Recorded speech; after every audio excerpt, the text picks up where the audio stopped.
Hi guys, welcome back to my channel. I'm Victoria from Keeping It Holistic, where I talk about healthy living, motherhood, and more. And today we're going to be making some raw lacto-fermented sauerkraut. And you're probably familiar with sauerkraut. It's one of the most popular fermented vegetables, so you may have seen it in the grocery store.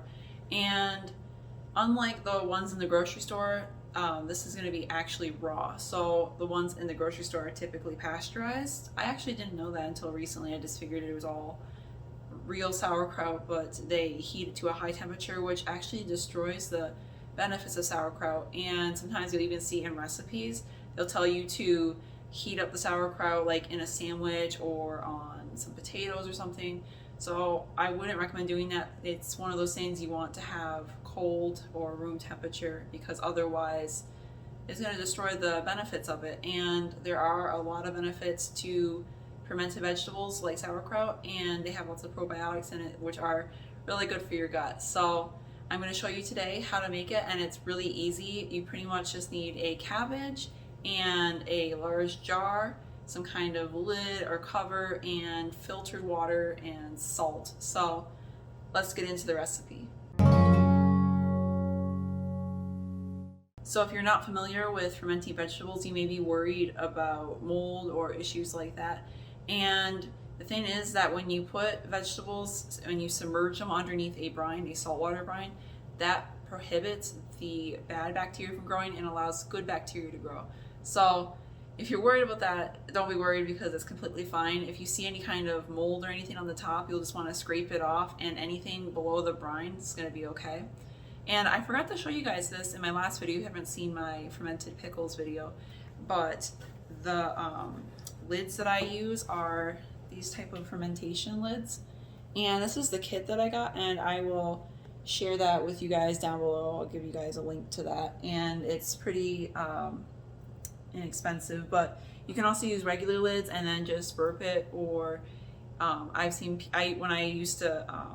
first started fermenting, I would just put a piece of cloth on top with a rubber band, and that would work just fine. But I really like these type of lids because I have had less mold issues and stuff when I use these lids, and I really like the weights that come with it, and that really keeps it submerged, because I've tried different things and had a little bit of trouble.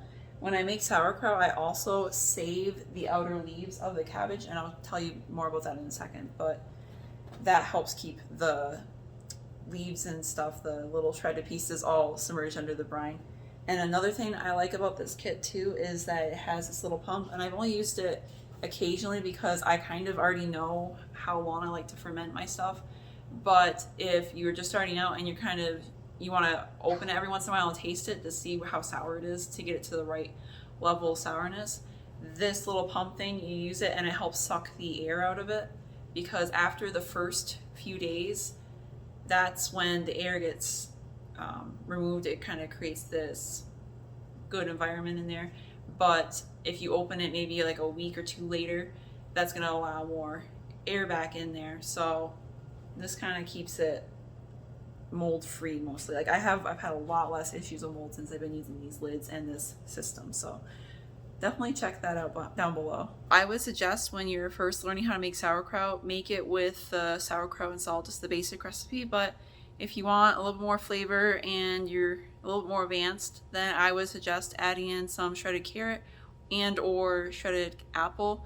Vegetables like that are going to add a little bit more flavor to your sauerkraut. This may seem obvious, but you want to use a fresh cabbage when you're making sauerkraut. You don't want to use like frozen or anything like that, or I don't know, maybe they even have dried cabbage, but you want to use fresh cabbage, and as fresh as you can possibly get it, that's the best. And when you're making sauerkraut, you want to first, you're going to be removing these outer leaves of the sauerkraut, of the cabbage, and then you're going to be cutting the cabbage up. And if you don't have a food processor, then you're going to be making really thin slices when you're cutting it. But if you do have a food processor, I recommend using a food processor, because it allows you to get really even thin slices, and that's going to help with the fermentation. Because if you have like thicker slices, or if you have like uneven slices, you're going to have uneven fermentation. It's going to take longer to ferment. I've even seen people ferment the whole like of cabbage, a whole head of it. And you can do that too if you want. It's going to be easier. You don't have to do a lot of cutting and stuff, but it's going to take long to do that, and it may not ferment as easily as evenly. So shredding it up into even, really tiny little slices is going to taste the best. You're going to get the best texture, and it's going to ferment the most evenly.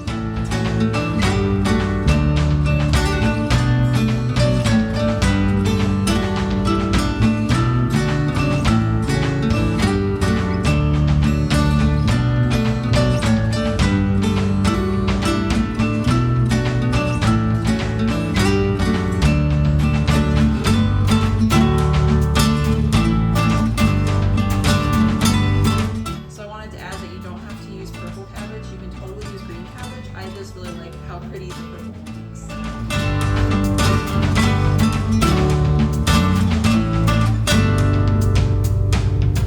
So now we have to massage the cabbage, and you want to massage it for a few minutes, and this is going to be the workout part of the recipe. So you're going to massage it for a few minutes, and then you're going to let it sit for about an hour, and I massage it until I start seeing some juice down in the bottom of the bowl here. After you let it sit for an hour, then you're going to put it into a glass mason jar. Make sure that it is a glass mason jar. And you're going to want to compress the cabbage every few inches so that there's not a lot of extra airspace in between the pieces of the cabbage. If you don't have enough liquid in your jar, you can add a brine solution into the jar, and that is 1 tablespoon of salt per 1 cup of water. And then just add that, mix it together, and add it to your jar as much as needed.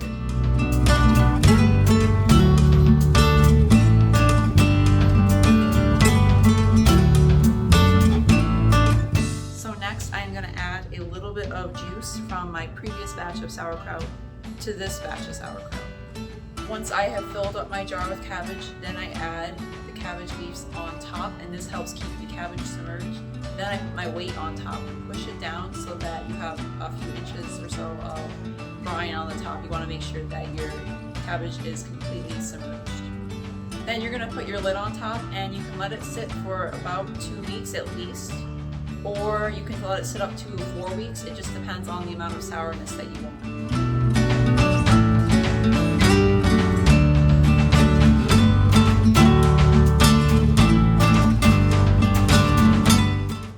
After 2 to 4 weeks, or whenever the sauerkraut is at the level of sourness and flavor that you want it to be, the texture just right, then you're going to transfer it to the refrigerator, and it will be good in there for a couple months, and it will slowly ferment a little bit more in there, but it's going to slow down the fermentation.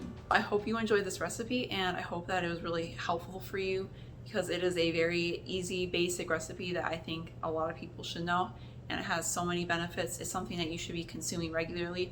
We like to have it as a side dish with our meals. Sometimes I like it actually on my fried eggs for breakfast, or sometimes I will have it as a topping, like on soups. And I'll link a recipe down below for my potato and sausage sheet pan meal, and we put that on top. We don't cook it, we just sit the cold sauerkraut on top, and it is really delicious that way. You can also drink the juice, and the juice has a lot of benefits as well. It's a little bit easier to digest. So if you have a little bit of trouble with the cabbage, you can try the juice, and the juice is something that you also use on the GAPS diet when you're starting out. So you have a lot of uses there. And also I would keep a little bit of the juice, and as I showed you before, put a little bit of the previous batch of the juice from the previous batch, put that into a little bit of it into the next batch that you're making right now, and that will help get the right types of bacteria in there. It just gives it a good start. So do that, and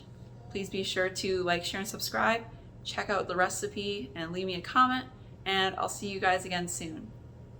Be well, guys.